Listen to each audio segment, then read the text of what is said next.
Y continuando con el Congreso, en esta oportunidad tenemos la presencia del expositor Dr. Dante Apolín Mesa, catedrático de la Pontificia Universidad Católica de Lima, quien intervendrá con el tema los problemas en la determinación del objeto del proceso, la acumulación de pretensiones y el proyecto de modificación del Código Procesal Civil.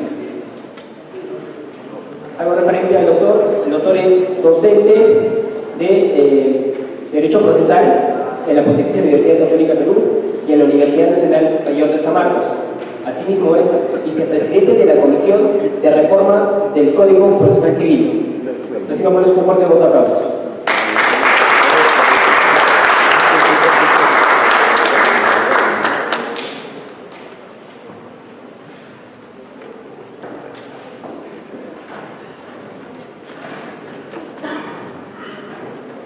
Muy buenas tardes. No podría iniciar esta exposición sin antes agradecer la gentil invitación de participar en este congreso y por supuesto a todos ustedes por su interés y asistencia. El tema que abordaremos estos minutos versa sobre la importancia del objeto del proceso y todas aquellas instituciones procesales que se nutren de este concepto en el contexto actual, ¿sí? y obviamente en el contexto de lo que va a ser a futuro, es decir, en el contexto de la reforma del proceso civil. Y entonces, ¿sí? Me permito abordar estos temas con una breve cuestión previa. Y es que, como ustedes bien saben, el hombre, cuando deja de vivir en soledad y comienza a vivir en sociedad, surge la idea de conflicto, ¿verdad? Un conflicto intersubjetivo de intereses. ¿De acuerdo? Esto lo sabemos todos. Ahora, ¿cómo la sociedad resuelve o pretende poner fin al conflicto intersubjetivo de intereses? Primero, mediante la determinación del interés prevalente y la determinación de los intereses subordinados. Las normas jurídicas, finalmente, lo que determinan es qué sujeto del conflicto intersubjetivo de intereses tiene el interés prevalente y quién tiene el interés subordinado. Y por lo tanto, los sujetos que vivimos en sociedad, al cumplir espontáneamente las normas jurídicas, se supone que damos fin o solucionamos o evitamos que surjan los conflictos. El problema es que las normas jurídicas son violables, no se cumplen por las personas, por los sujetos, y entonces necesitamos de otro instrumento, de otra cosa que nos brinde la sociedad del Estado para poder solucionar este conflicto intersubjetivo de intereses. Precisamente es el proceso, el instrumento que se nos brinda para poner fin a este conflicto intersubjetivo de intereses. ¿Verdad? ¿Cómo? Protegiendo, tutelando ese interés prevalente. Pero el proceso no se inicia pues mágicamente, no se inicia de oficio, porque esto ya sería pues arbitrariedad, ¿no? El proceso se inicia siempre a pedido de parte. Y aquí viene el tema importantísimo. Si se inicia a pedido de parte, ¿para qué? Para proteger un interés prevalente. Quien acude al proceso, lo que realiza es ¿qué cosa? Una afirmación, una manifestación de voluntad, una afirmación de que tiene un interés prevalente y por lo tanto tiene que ser protegido por el Estado. Hay una manifestación de voluntad, una afirmación, y el juez ¿qué tiene que hacer? Corroborar si es cierta esa afirmación, si realmente tiene el interés prevalente o no lo tiene, ¿verdad? Esta es la función del juez. De ahí que surja el concepto de objeto del proceso, surja el concepto de pretensión. ¿Qué cosa es el objeto del proceso? No es el derecho, porque el derecho todavía no existe, estamos en un plan de incertidumbre. no son los hechos del caso, no. Objeto del proceso es la pretensión procesal. Y la pretensión es otra cosa que la afirmación de un derecho. En esencia, la afirmación de tener el interés prevalente, de ser titular de ese interés prevalente y por lo tanto merecedor de protección jurisdiccional. La pretensión, descartando que la pretensión sea el simple petitorio, lo que se pide, no. La pretensión no es un derecho, tampoco. La pretensión es un concepto complejo, es una manifestación de voluntad de naturaleza petitoria, que consiste en la solicitud de una consecuencia jurídica basada en hechos jurídicos que son coincidentes con el supuesto hecho de una norma, cuya consecuencia jurídica se está solicitando. Esto es el objeto del proceso. ¿Sí? Este es el concepto más importante, diría yo, del derecho procesal, porque alrededor de este concepto giran todas las instituciones procesales. Es respecto de las pretensiones que se va a hablar luego de, vamos a ver, la acumulación. Es respecto de las pretensiones que el juez va a emitir un pronunciamiento. Es respecto de las pretensiones, ojo, que se aplican todos los presupuestos procesales. El juez es competente analizando cada pretensión procesal, porque puede ser competente para una y no para otras. La legitimación para obrar se analiza respecto de cada pretensión.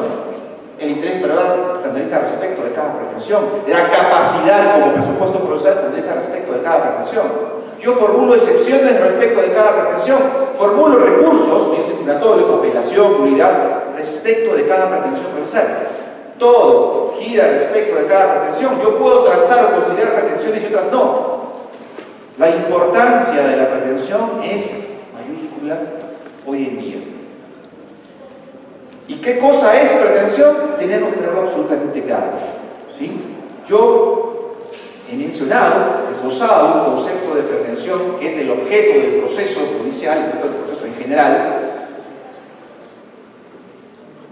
que hoy tiene aún más vigencia, sobre todo por lo que mencionamos hace un momento, el contexto de la reforma del proceso civil, que asume precisamente estas posturas en torno a lo que significa pretensión, como lo vamos a ver, descartando entonces algo que todavía se dice y se arrastra desde el siglo pasado, desde hace 2 siglos inclusive, que es identificar pretensión con simple petitorio o identificar pretensión con un derecho. Descartamos eso. Pretensión es un acto de manifestación de voluntad. Afirmo tener un interés jurídico prevalente y está estructurado con 2 elementos importantísimos: el objeto y la causa.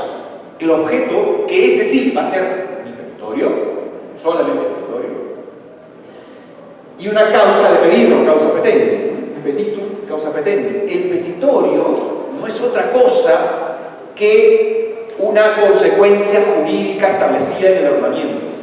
Yo, cuando formulo una pretensión, no solicito lo que se me dé la gana, solicito algo que esté de alguna manera recogido en el ordenamiento jurídico, es decir, una consecuencia jurídica. Y no basta formular una consecuencia jurídica o solicitarla, sino que ésta esté sustentada, basada en hechos. Pero hechos, aquellos que son importantes para el derecho, es decir, hechos jurídicos o también llamados hechos constitutivos. Hechos constitutivos de los cuales se deduce lógicamente, ¿qué cosa?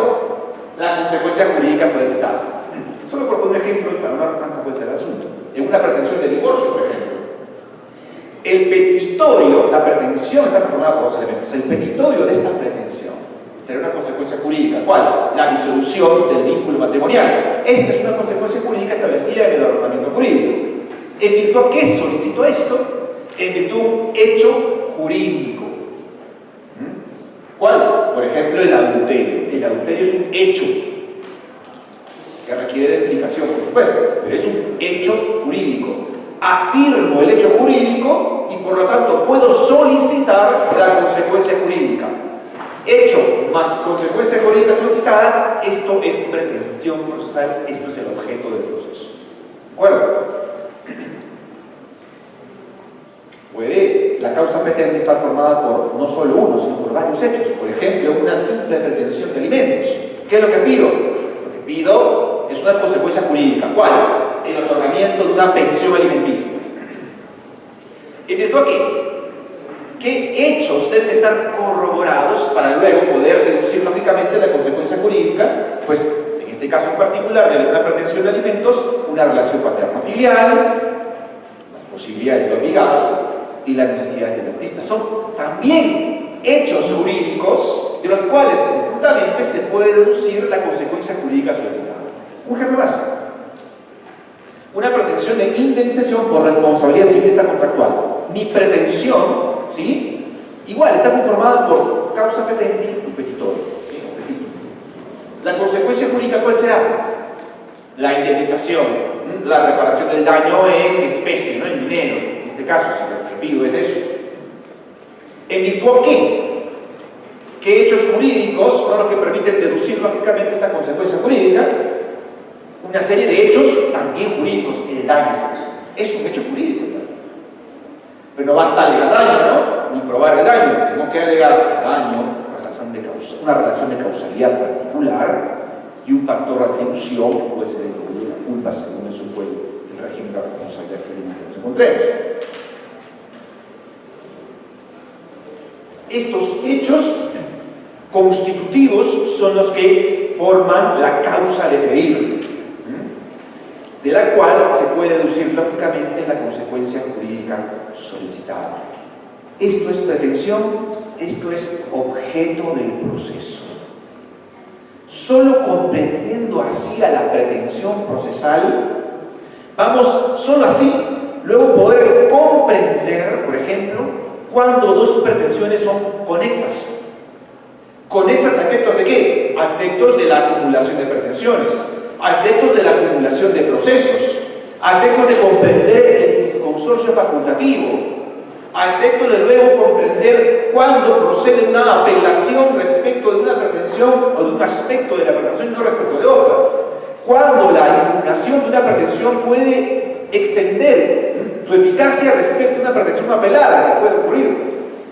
Solo comprendiendo así la pretensión es que vamos a entender y comprender una serie de instituciones procesales que hoy tienen vigencia y que van a tener aún más vigencia en tanto pues, se apruebe esta reforma del proceso civil.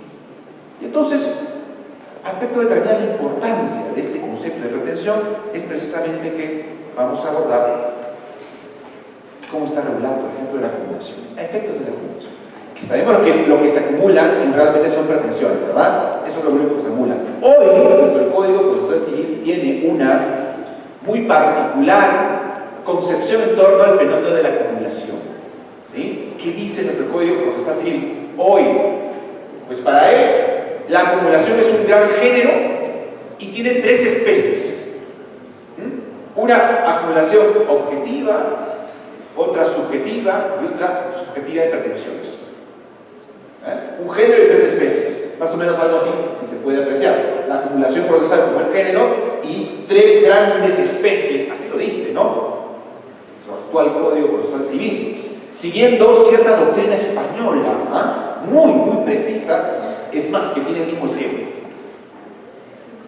Y dice que la acumulación objetiva es una de pretensiones y que la acumulación subjetiva es de sujetos. Esta clasificación, veamos, concibe que hay tres especies, dos grandes importantes, que son especies de un mismo género. Bueno, muy sencillo. A ver, veamos la validez de la clasificación. Para que dos especies, para que dos instituciones, dos figuras, sean especies de un mismo género, estas dos especies tienen que tener algo en común. ¿Es así? Si las dos figuras, las dos instituciones no tienen nada en común, entonces no pueden ser consideradas especies de un mismo género. Muy bien. ¿Qué de común existe entre la llamada acumulación objetiva de pretensiones y la llamada acumulación subjetiva de sujetos, también llamado conocido como litisconsorcio? ¿Qué de común existe entre la pluralidad de pretensiones, que todos conocemos algo, y la acumulación de sujetos, la simple acumulación de sujetos con litisconsorcio? ¿Qué de común existe? Para ser consideradas especies de un mismo género.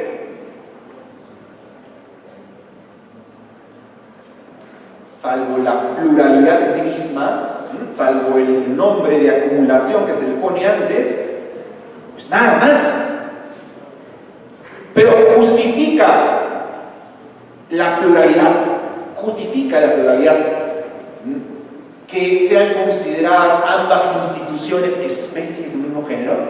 Porque si eso justifica, entonces también incorporemos en esta clasificación la acumulación de excepciones, la acumulación de medidas cautelares, la acumulación de pruebas, porque si lo único que justifica la clasificación es el término acumulación o la pluralidad en sí misma, entonces metamos pues 5 figuras más: acumulación de pruebas, acumulación de excepciones, acumulación de medios informatorios, ¿por qué no? Cautelares. Esta clasificación es falsa, no tiene nada en común la acumulación de pretensiones con la acumulación subjetiva, con la mal llamada acumulación subjetiva, porque esto no es otra cosa que litisconsorcio. Acumulación subjetiva es pluralidad de sujetos en calidad de parte demandante o demandada, y esto es litisconsorcio. Yo les dije, esto es recibir una concepción teórica de cierta doctrina española. Cierta doctrina española que reconocía la acumulación objetiva y la subjetiva, es decir, la subjetiva como el litisconsorcio, pero descartaba el litisconsorcio. Esta concepción española lo que hacía es decir, bueno, con esta concepción ya nos olvidamos del litisconsorcio, porque la acumulación subjetiva contiene el fenómeno del litisconsorcial. Nosotros recogimos esta clasificación, pero al mismo tiempo, seguidamente, regulamos al litisconsorcio. Entonces, o es acumulación subjetiva o litisconsorcio. Además, hasta despectivamente, ¿no? ¿Qué es acumular? Acumular la acción y efecto de amontonar. Muy bien, ¿acaso amontonamos a los sujetos? No es correcto, ¿no? Los sujetos no se amontonan, los sujetos son quienes ejercen su derecho de acción. Entonces, esta clasificación es inexistente. Además, para terminar, entre la acumulación, para que esta clasificación tenga algún sentido, sí, las especies tienen que tener algo en común, no la tienen. Pero además, el género tiene que tener algún contenido autónomo. Pregunta: el género llamado acumulación procesal ¿puede ser descrito de alguna manera sin remitirnos a las especies? ¿Cómo podríamos definir a la acumulación procesal sin remitirnos a las especies? No hay manera, porque realmente el fenómeno llamado así, este género llamado acumulación procesal, no tiene contenido alguno, porque esta clasificación es falsa. Una cosa es la acumulación de pretensiones con sus presupuestos, finalidades distintas, y otra muy distinta, que no puede ser clasificada de esta manera, es el fenómeno litisconsorcial, con funciones y presupuestos distintos, totalmente distintos. Y esto ha sido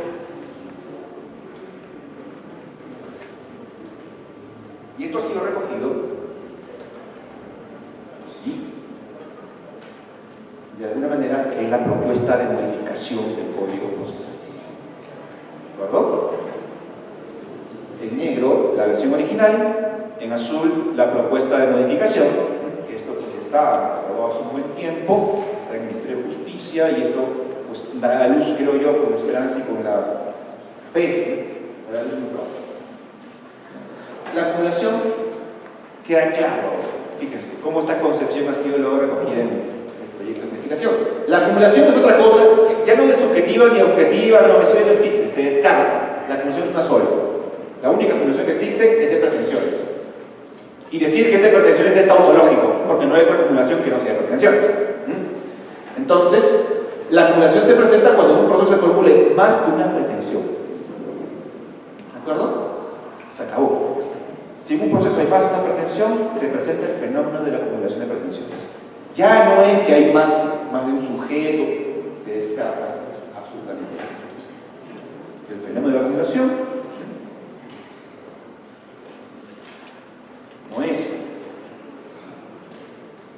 no es ni de acciones, ni de sujetos, ni de procesos, es de pretensiones. ¿De acuerdo?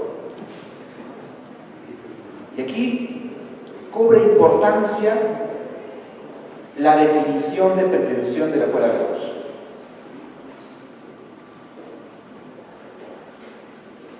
Recordemos que la acumulación existe y ha sido creada para cumplir cierta función. Y la función primordial de la acumulación de pretensiones, ¿cuál es? ¿La economía o evitar sentencias contradictorias? ¿Para qué acumulamos?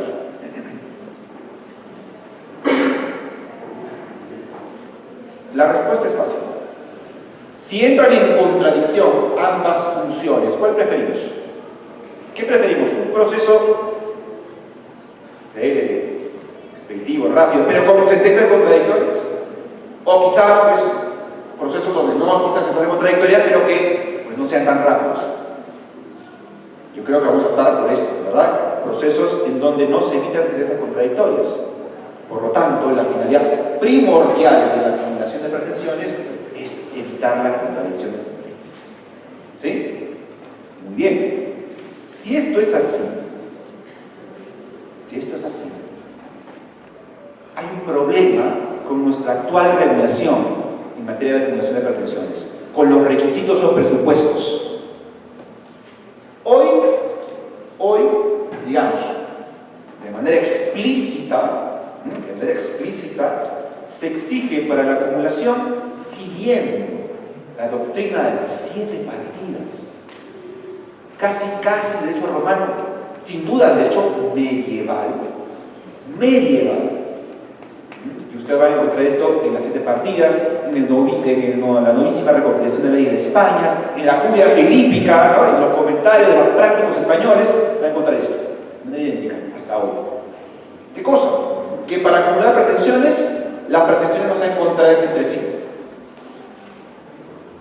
Esto es un antiguo requisito, no en estos términos, ¿no? Se decía que no se anulen mutuamente. Que sea en competencia del mismo juez, requisito todavía actual, que las pretensiones sean tramitables en una misma vía procedimental.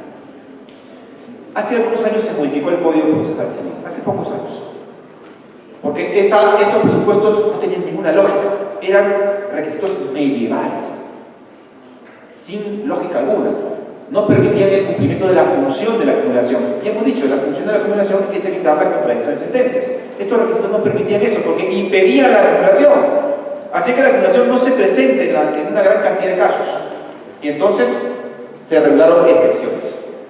Hace algunos años se modificó y se dijo, bueno, está bien, que las pretensiones sean competencia de un mismo juez, de acuerdo, pero entonces, si yo propongo la acumulación y son competencias de jueces distintos, el juez que tiene mayor competencia puede conocer de todas las pretensiones. Bueno, una excepción. Lo mismo con la vía procedimental. No se puede formular pretensiones que tienen distintas vías procedimentales. Muy bien, pero si tienen distintas, sí es posible acumularlas en la vía más larga. Toda lógica, ¿no? Por supuesto. Esto promueve la acumulación. Promovido. Teniendo en cuenta la función de la acumulación de pretensiones. Muy bien. Pero no decía algo importante.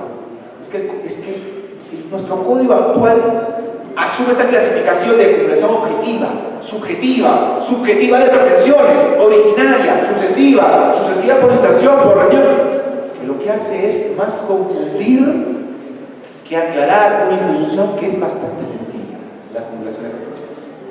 Y entonces establecía requisitos para la acumulación subjetiva de pretensiones y establecía requisitos distintos para la acumulación de pretensiones a secas. Absurdo. Y para la acumulación subjetiva de pretensiones, decía esto, que las pretensiones provengan de un mismo título, se refiere a un mismo objeto, exista conexión entre ellas y además se cumplan los requisitos anteriores, lo que hemos visto hace un momento.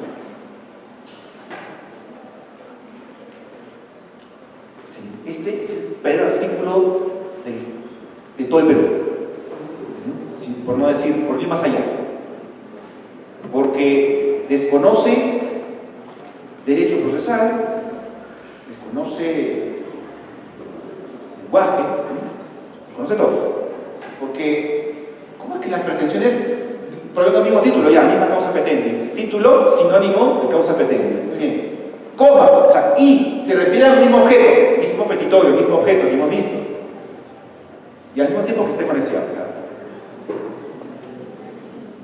Norma de sanatorio totalmente.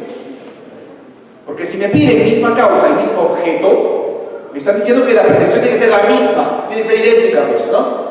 Me están pidiendo los dos elementos que forman la pretensión. O sea, toda la pretensión tiene que ser idéntica. No puedes acumular dos pretensiones idénticas. Pero aquí viene ya una cuestión de locura, porque después de decirnos que tienen que tener la misma causa, el mismo objeto, que debieron tener como un o, no un y, ¿no? Bueno, es o misma causa o mismo objeto. No dicen que tengan conexidad. Pero ¿qué es la conexidad? Sino precisamente la identidad de alguno de los elementos. Ya estamos llegando a eso. Pues, ya había dicho que tengan o la misma causa o el mismo objeto, es decir, que sean conexas. Me vuelve a repetir que tengan conexión. Una locura. La modificación del código lo solucionó.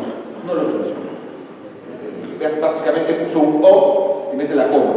Y eso no es solución al problema, porque si sigue pidiendo conexión cuando ya no están hablando de conexión. Una locura realmente. Fíjense, ¿qué cosa es conexidad? Antes no se decía absolutamente nada, o sea, se decía de manera gaseosa, un poco extraña, misteriosa, ¿qué cosa es la conexidad? Se decía que hay conexidad cuando se presentan elementos comunes entre distintas pretensiones. Una definición tautológica de conexidad. O sea, algo es conexo cuando se parecen cuando son parecidos, ¿no? Algo es homogéneo pues cuando se parecen. Realmente no se definía nada. ¿Qué es conexidad? Conexidad o conexión, como debería ser el término correcto, entre dos pretensiones, es otra cosa que la identidad de alguno de los elementos de las pretensiones. Es decir, comparando dos pretensiones, si yo verifico que alguno de sus elementos son idénticos, existe conexidad. ¿Cuáles son los elementos de la pretensión? El objeto y la causa. Muy bien. Entonces, si comparando dos pretensiones, el objeto de ambas pretensiones es idéntico, la conexidad será conexidad objetiva. Si comparando dos pretensiones, el elemento causal de ambas es idéntico, la conexidad será conexidad causal. Si comparando a los elementos de la pretensión procesal, solo alguno de los hechos constitutivos de la causa petente, solo alguno de los hechos constitutivos de la causa petente es idéntico al otro, la conexidad no será ni objetiva ni causal, será conexidad semicausal. Y nos complicamos un poquito para ella, porque ahí, por supuesto, ¿verdad? Cuando comparando dos pretensiones, el objeto de una de las pretensiones es idéntico a la causa petente de otra, lo que existe es prejudicialidad, o, como la doctrina italiana habla, conexión por prejudicialidad. Esto está recogido en el artículo 84, ¿no? El futuro artículo 84, donde define la conexidad, ¿sí? Existe conexión cuando dos o más pretensiones tienen el mismo objeto, identidad objetiva, o conexidad objetiva, comparten la misma causa, conexidad causal, tienen en común alguno de los elementos de la causa, conexidad semicausal, o exista prejudicialidad entre ellas. Conexidad o prejudicialidad. Estos son los supuestos de conexidad que se reconocen hoy, que se reconocerían en nuestro proceso civil. ¿Pero esto en qué se funda? En un concepto de pretensión procesal. Un concepto de pretensión que tiene como elementos el objeto y la causa. Nuestro proceso entonces está reconociendo que la pretensión tiene estos dos elementos: objeto, petitum o causa petendi. ¿De acuerdo? Y que la causa petendi tiene elementos. Y los elementos de la causa petendi no son, por favor, los fundamentos de hecho y fundamentos de derecho. No, esos no son elementos de la causa petendi, por favor. Esos son requisitos de la demanda, ¿no? Lo dice el código. Usted tiene que redactar su demanda exponiendo sus fundamentos de hecho y fundamentos de derecho. Pero esos no son elementos de la causa petendi de una pretensión procesal. Así no se encuentra estructurada la pretensión procesal. ¿Qué cosas son los fundamentos de hecho? La narración fáctica de los acontecimientos. ¿Qué cosas son los fundamentos de derecho? La subsunción de esta situación fáctica en algún supuesto de hecho normativo a efecto de demostrar que tengo derecho a la consecuencia jurídica solicitada. Es una argumentación jurídica. No son causa petendi. Causa petendi de una pretensión procesal, recordemos, es otra cosa que hechos constitutivos. Hechos jurídicos, hechos que importan el derecho procesal, los hechos jurídicos. Por ejemplo, la causa petendi de una pretensión de indemnización por responsabilidad civil contractual no está conformada por la historia que cuento, ¿no? Bueno, caminé un día por la avenida y me atropelló un carro, este carro estaba conducido por este chofer que era ebrio y... No, esa no es causa petendi, y tampoco causa petendi la fundamental derecho. En virtud del artículo 1969 del Código Civil, ¿no? Todos tienen que, el daño tiene que ser reparado. Eso no es causa petendi. Eso es como relato mi demanda. Causa petendi son los hechos jurídicos. Daño, razón de causalidad, factor de atribución. ¿Por qué? Porque corroborados estos hechos jurídicos, tengo derecho a que el juez me otorgue la consecuencia jurídica solicitada, el petitorio. Fíjese la relación causa-objeto. Importantísimo. Si no corroboro estos hechos, me dirán, pues no tienes la razón, no puedo darte la consecuencia jurídica que me has solicitado. Esto es pretensión procesal. Este es el objeto del proceso. Así tienen que determinarse las pretensiones y así deberían redactarse las demandas. También con fundamentos de hecho, pero digamos, una descripción de hecho respecto del daño, una descripción de hecho respecto a la razón de causalidad y otra descripción de hecho respecto a la factor de atribución. Y entonces, de manera ordenada, el juez puede corroborar. A ver, respecto al daño, ¿qué me has dicho?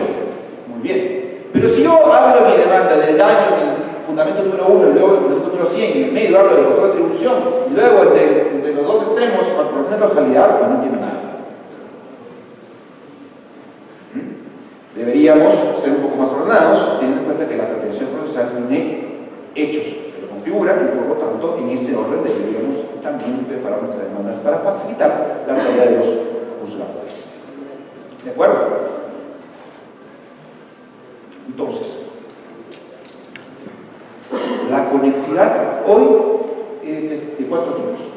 O será de 4 tipos. Bueno, lo es hoy, lo es. Solo cuenta que no está en la norma, pero la conexidad se determina también así. Conexión objetiva, causal, semicausal y por prejudicialidad. ¿De acuerdo? Y nos complicamos un poco más. Que no podemos confundir los requisitos de la acumulación, ojo, los requisitos de la acumulación, pues en realidad, ¿por qué es importante la conexidad? Porque es y debe ser el requisito más importante de la acumulación de pretensiones. Hoy, en nuestra norma procesal, de manera explícita, no está determinado como el requisito más importante. Se lo menciona, pero no se le exige explícitamente, ¿no? En el proyecto de reforma se exige explícitamente como primer requisito la conexidad. ¿Por qué? Hace un momento dijimos qué importante la importancia de definir cuál es la función de la acumulación. ¿Cuál es la función de la acumulación de pretensiones? Evitar la contradicción de sentencias. Muy bien. Yo formulo una simple pregunta. ¿Cuándo dos pretensiones substanciadas ante jueces distintos distintos, ante procesos distintos, puede contradecirse. Es decir, cuando estas sentencias que resuelvan estas pretensiones en procesos autónomos pueden contradecirse. ¿En qué casos? La respuesta será: solo esas sentencias que resuelven estas dos pretensiones podrán ser contradictorias en la medida que estas dos pretensiones tengan algún supuesto, un elemento en común respecto del cual los jueces pueden contradecirse. Si no existe un elemento en común entre las pretensiones, jamás vamos a estar ante esta eventualidad de contradicciones de sentencias. Y entonces, segunda pregunta: ¿la existencia de elementos en común a qué concepto nos lleva? Al concepto de conexidad. En conclusión, solamente vamos a estar ante la eventualidad de contradicción de sentencias en la medida que estos procesos contengan pretensiones conexas. Por lo tanto, otra vez, si no exigimos conexidad para la acumulación de pretensiones, ¿para qué acumulamos? Si no vamos a evitar la contradicción de sentencias. Es decir, dos pretensiones que no tengan conexidad, no hay necesidad de acumularlas, porque si se sustancian en procesos separados, jamás se va a presentar la contradicción de sentencias. Solamente existe la necesidad de la acumulación en la medida que las pretensiones sean conexas. ¿Por qué? Porque solo dos pretensiones conexas tienen el riesgo de que, si se tramitan por separado, se produzcan sentencias contradictorias. Entonces, la razón de ser de la acumulación es evitar la contradicción de sentencias. La razón de ser de la acumulación es que se acumulen pretensiones conexas. De ahí que el requisito indispensable para el cumplimiento de la finalidad de la acumulación es que se exija conexidad. Sin conexidad la acumulación no tiene sentido. ¿Para qué acumulamos? ¿Para qué? No tiene ningún sentido acumular, porque además la acumulación de pretensiones no siempre genera economía procesal. La acumulación de pretensiones genera economía procesal de tiempo. ¿Ustedes creen que la sentencia va a irse más rápido de un proceso donde se conozcan 4 pretensiones que en 4 procesos que conozcan una cada una de ellos? Seguramente va a ser más rápido si es que un juez conoce solo una pretensión. Porque si conoce 4 es más complejo, ¿no? Y se va a demorar más. Entonces no genera economía de tiempo. Entonces, la principal función de la acumulación es evitar contradicciones de sentencias. De ahí la importancia de la la importancia de la conexidad. ¿Sí? La importancia de la conexidad como requisito. Hoy es un requisito, no explícito. En el proyecto de reforma queda claro que la conexidad es un requisito para todo supuesto de acumulación de pretensiones. Pero no hay que confundir los presupuestos de la acumulación de pretensiones con la forma de acumulación de pretensiones, los criterios lógicos para la acumulación de pretensiones. Hoy solo tenemos 3 regulados en la norma procesal, de estos 5. Tenemos la acumulación de pretensiones subordinadas, las alternativas y las accesorias. No se dice nada respecto a las autónomas ni las convencionales, cuando son los que en la práctica más se presentan en la realidad. No se dice nada. Fíjense, muy sencillo. Ya sabemos cuándo las pretensiones pueden ser subordinadas o alternativas, ¿no? Contrarias entre sí, y accesorias. Accesorias, recordemos nada más, se presentan cuando hay una principal y una accesoria, donde si declaran fundada la principal, de todas maneras es también fundada la accesoria. Es decir, lo que le ocurre a la pretensión principal le va a ocurrir lo mismo, exactamente lo mismo a la accesoria. Muy bien. En su momento, en la emisión del Código Procesal Civil, pues salieron algunos artículos explicando el fenómeno de la acumulación. Y se puso un ejemplo de acumulación de pretensiones accesorias. Se dijo,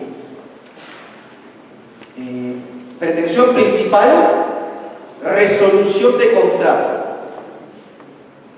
¿Sí? Pretensión accesoria, indemnización. ¿Es cierto que esto ¿acaso la indemnización es una pretensión accesoria a la de resolución por incumplimiento?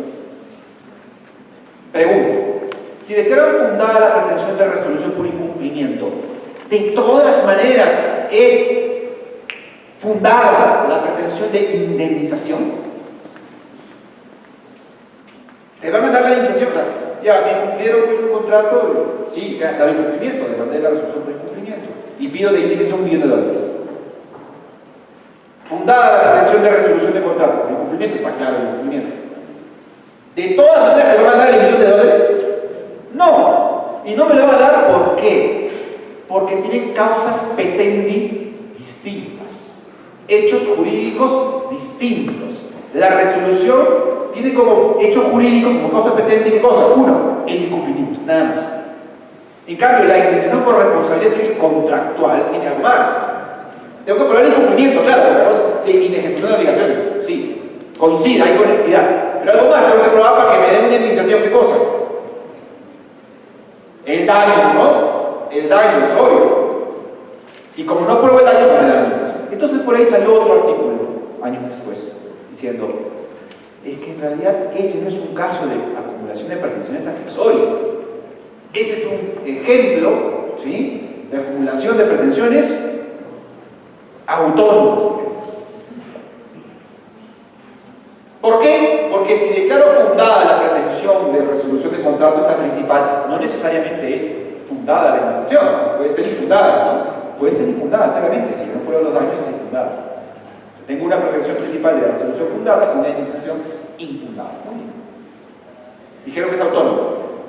Pero yo pregunto, si se declara infundada la pretensión principal, infundada la pretensión de resolución de contrato porque se demostró que sí se cumplió pues, con la obligación, pregunta, ¿se puede declarar fundada la pretensión de indemnización? Repito, si se declaró infundada la pretensión de resolución porque se demostró que sí se cumplió, ¿puede ser fundada la pretensión de indemnización? O sea, no, te equivocas porque sí se cumplió y entonces el contrato es válido, no hay nada que resolver. Pero te doy la indemnización por $1.000.000.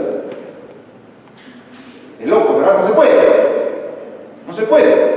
Entonces, ¿cómo me dicen que son autónomas? Porque cuando hablamos de pretensiones autónomas, pues cada pretensión puede tener la suerte que quiera, ¿no? Fundada una y infundada la otra. Infundada la primera, fundada la segunda. Esos son autónomos. Pero el ejemplo, ¿acaso es de pretensiones autónomas? De ninguna manera, porque si declara infundada la pretensión de resolución por incumplimiento, de todas maneras es infundada la pretensión indemnizatoria. Funciona como la accesoria, pero en sentido negativo. A este tipo de acumulación se le llama pretensiones condicionales. No son accesorias, pues, tampoco son autónomos. Este es el típico caso de acumulación de pretensiones condicionales, y es lo que más se presenta en la práctica. Toda indemnización derivada de resolución, de anulación, de nulidad, de rescisión, es una pretensión condicional. Todo. Y pues siempre vamos a tener una indemnización detrás de alguno de estos remedios sustanciales, ¿no? O inclusive, ¿no? Claro, inclusive una indemnización por cumplimiento tardío, mismo. La indemnización va a ser siempre condicional. Y hay muchísimas otras más pretensiones condicionales. De ahí la importancia de regular esto.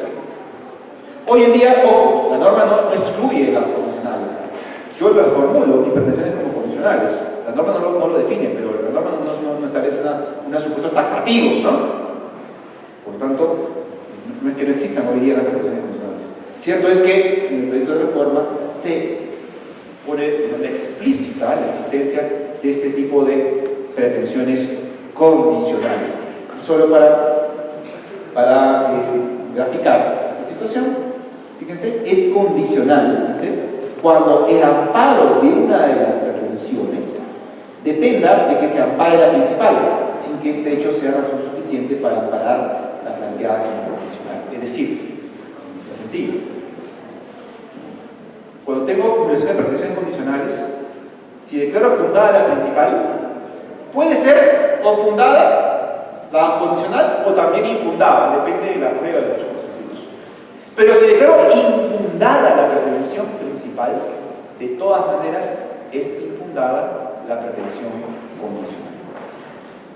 Así funciona, lógicamente, la pretensión, la acumulación de pretensiones condicionales. ¿De acuerdo?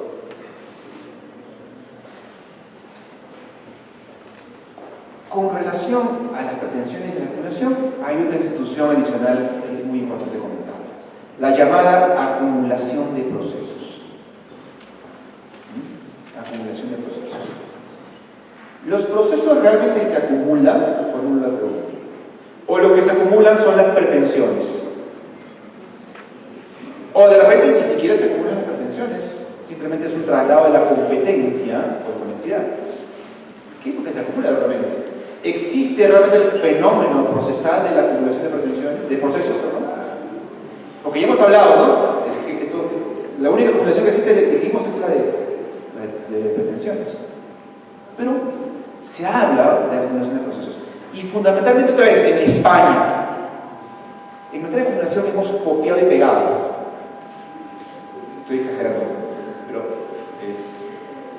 retóricamente lo digo así: hemos copiado y pegado cierta doctrina española que, repito, descartaba el fenómeno litisconsorcial.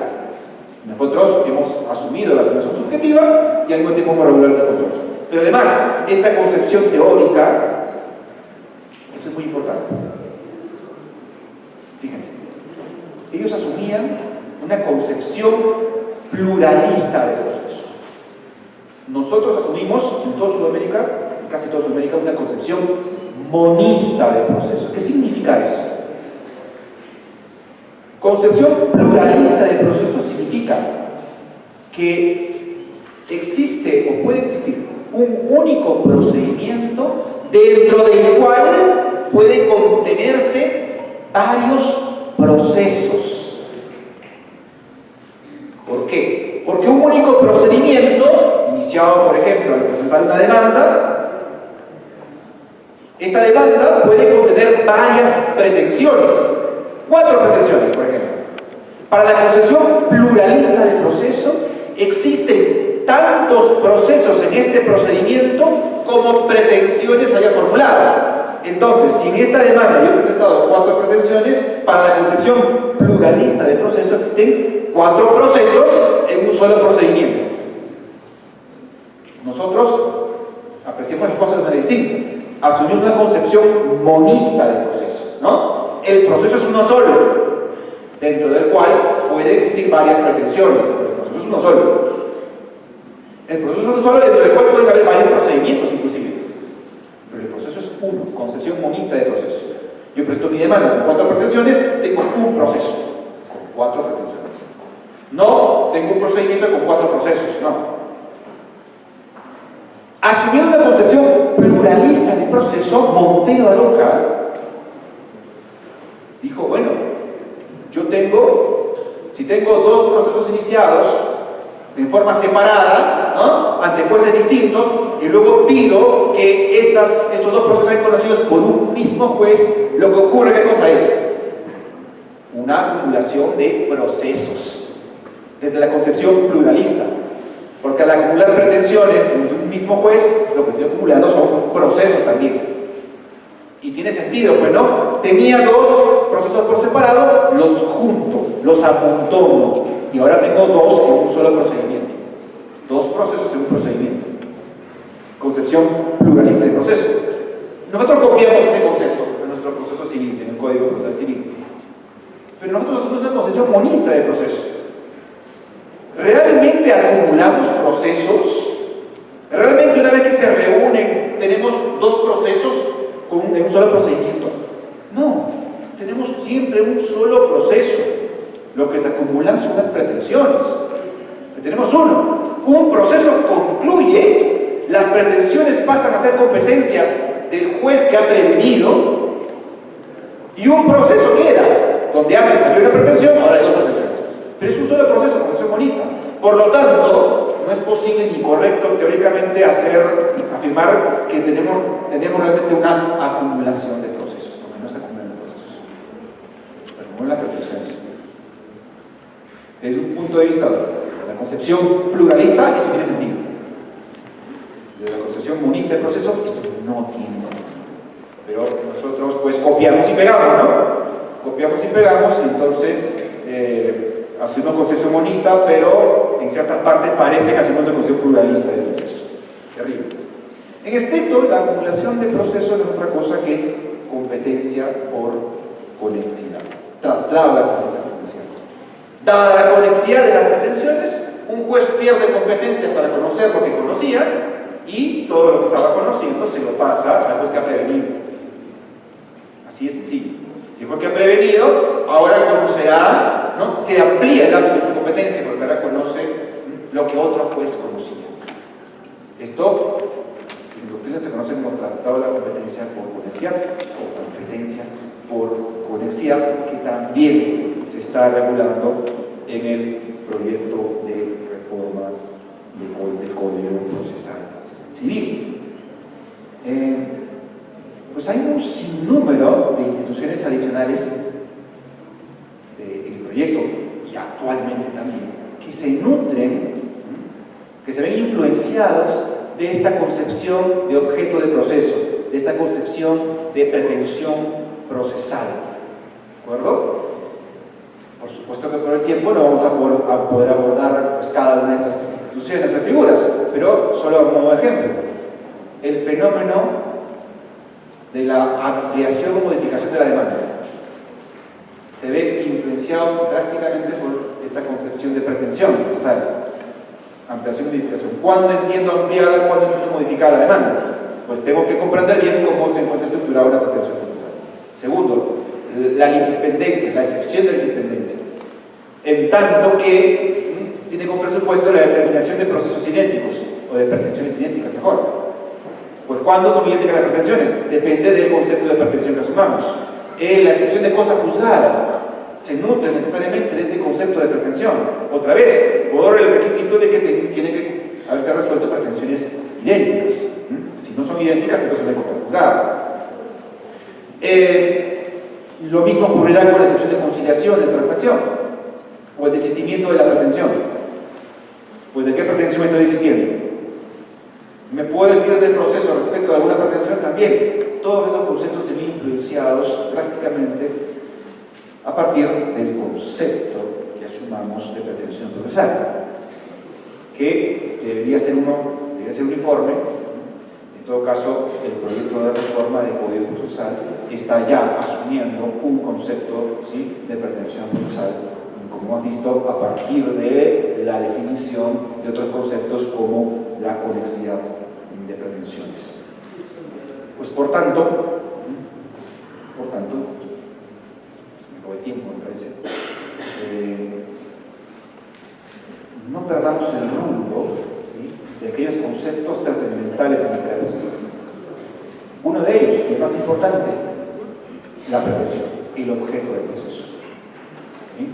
Esto tiene incidencia no solamente en lo que hemos visto, en el aforismo de la curia, la reconstrucción de pretensiones, todo, absolutamente todo gira alrededor de la pretensión procesal.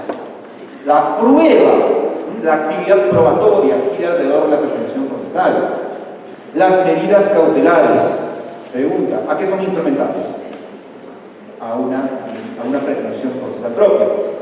Y esto ya queda claro con la modificación del año 2010, si no me equivoco, de materia cautelar, donde ahora tanto el Código Procesal Civil, tanto la Ley de Proceso Contencioso Administrativo, tanto el Código Procesal Constitucional, cuando hablan del requisito de adecuación, ¿qué dicen? Que la medida cautelar tiene que ser adecuada, razonable, proporcional. ¿A qué? Para garantizar la eficacia de una pretensión. Nos trae a través del concepto de pretensión. Tenemos que estudiar y tener clarísimo el concepto de pretensión como una institución formada por dos elementos, causa y objeto, y la causa formada por hechos objetivos.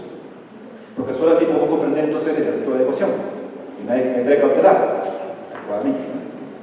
Y todas aquellas instituciones que ya hemos visto y hemos conversado hasta la fecha.